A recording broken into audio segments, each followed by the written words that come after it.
আমন্ত্রণ নতুন আরও একটি ভিডিওতে।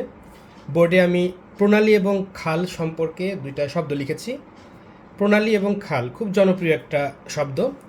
এটা ভূ রাজনীতি বা জিওগ্রাফিতে প্রচুর পরিমাণে ব্যবহৃত হয় এবং আমরা কিছু কিছু ক্ষেত্রে নামও শুনেছি। আসলে আমরা প্রণালী এবং খালের কিছু পার্থক্য আছে এবং কিছু উদাহরণ সহ জিনিসটা জানবো আসলে কী জিনিস। প্রণালী এবং খালের মধ্যে একটি পার্থক্য, বেসিক পার্থক্য হচ্ছে একটি, মূলত দুইটাই হচ্ছে আপনার জলরাশি। দুইটাই কি? জলরাশি। এখন জলরাশি হইলেও এটার পার্থক্য কি? প্রণালীটা মূলত হচ্ছে আপনার প্রাকৃতিক, আর খালটা হচ্ছে মানব সৃষ্ট। ঠিক আছে, মানব সৃষ্ট।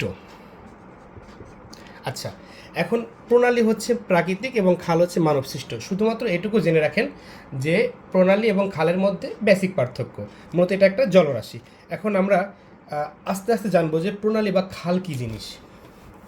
এখন আমরা একটু জানার চেষ্টা করি। প্রণালী এবং খাল এমন একটা জিনিস যেটা দুইটা দেশকে সংযুক্ত করে, দুইটা জলরাশিকে সংযুক্ত করে এবং দুইটা ভূখণ্ডকে পৃথক করে। কিভাবে সেটা হয়? আচ্ছা, আমি আপনাকে একটু চিত্রের মাধ্যমে দেখাই। ধরুন এইটা এবং এটা হচ্ছে দেশ 1, দেশ 1, দেশ 2, আর এটা হচ্ছে জলরাশি। ধরেন এটা একটা হচ্ছে সাগর হতে পারে, এটা একটা সাগর হতে পারে।